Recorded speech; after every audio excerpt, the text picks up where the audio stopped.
Face the Nation. I'm John Dickerson. We are joined by two men who each ran the Central Intelligence Agency. Mike Morrell served as the acting CIA director in the Obama administration and advised Hillary Clinton's campaign. Ambassador James Woolsey was CIA director in the Clinton administration and served as an advisor to President-elect Trump's campaign until last week. Ambassador Woolsey, I want to start with you. You advised the Trump campaign. For months, Mr. Trump was very skeptical about this idea that Russia meddled in the election.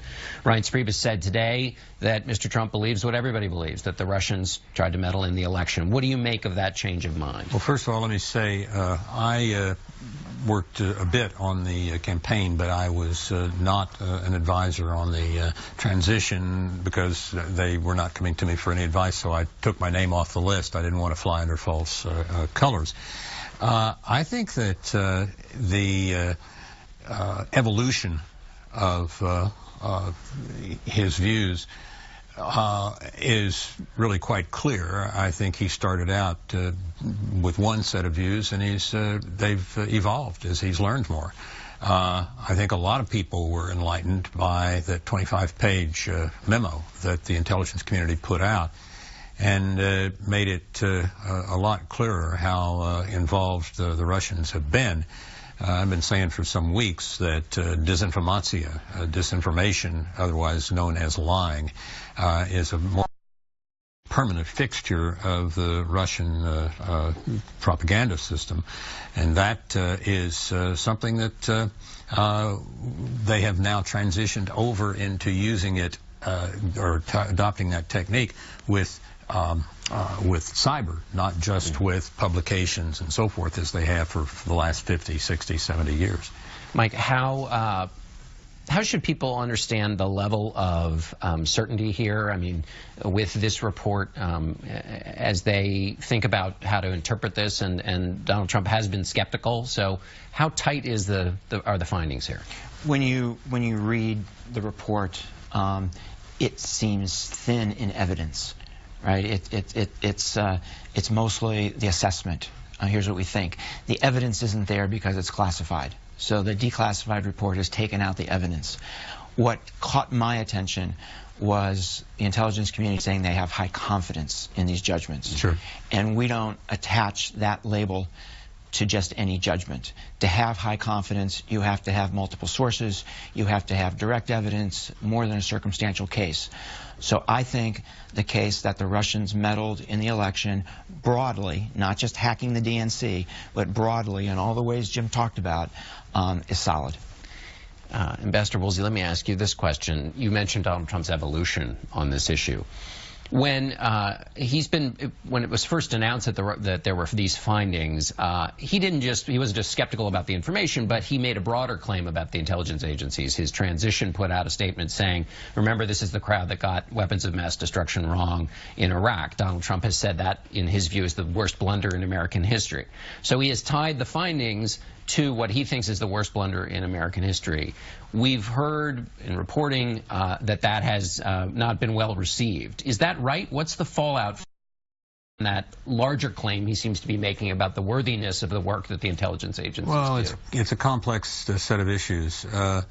I think probably the press and much of the public does think that the weapons of mass destruction characterization was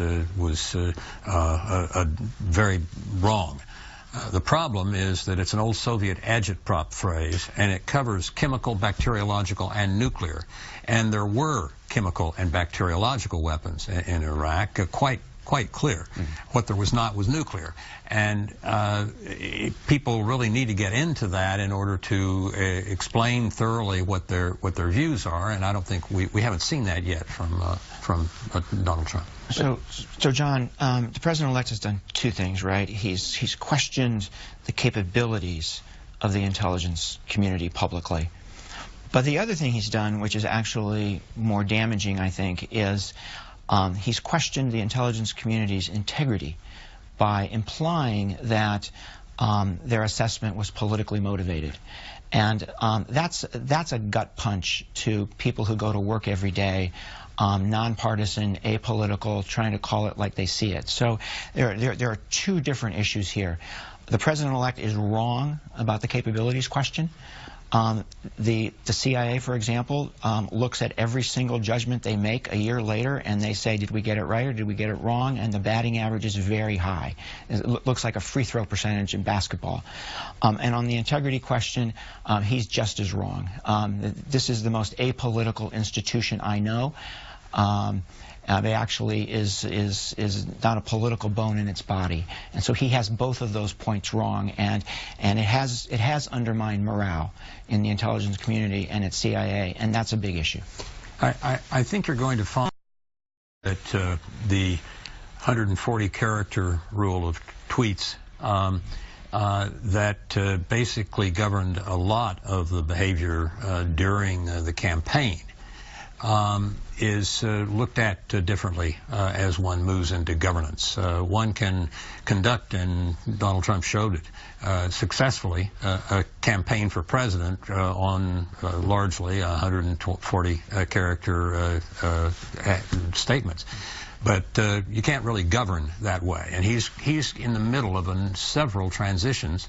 I think they're tending in a very positive direction, but we'll have to see. But there have been a lot of tweets this week. Shows no sign of slowing. He's not governing yet. Mike, let me ask you, what's the practical effect of the morale and the challenging? Help people explain how this can create challenges for the new president.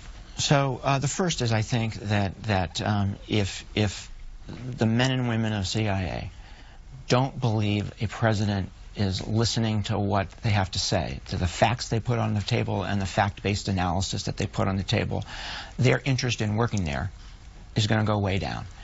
And if this continues, and I think the president-elect took an important first step in the comments he made after the Friday briefing in the positive direction. But if his disparagement continues, people will walk, and that will do serious damage to the CIA and the intelligence community. The other practical effect it has is we tell people who are spying for us, who are actually putting their life on the line to spy for us, that their information is going to the highest levels of our government and is being used to make the world a better place. So if we can't tell spies that, if they see that on TV, they're not going to spy for us. So I think there are significant effects here if the disparagement continues. Go ahead. Well, I was going to say, one of the things that Donald Trump's supporters say is this is part of his kind of run-and-gun, disruptive, chaotic approach that was so successful in the campaign, and that's just the way he is. I don't think that's the way he is generally. I've been in a couple of meetings with him, and he's reasonable. He asks good questions. He makes smart comments. His overall conduct in small meetings, at least in my limited experience, is considerably different than when he's standing up in a stadium before 40 or 50,000 of my fellow Oklahomans and drawing all sorts of cheers. It's his shtick that he performs the way he does before big audiences and so forth. I think he's you're going to see growth and evolution on a number of these issues over the course of the next several weeks, and I think I would advise people not to hold him to a detailed support of everything he said on Twitter during the campaign.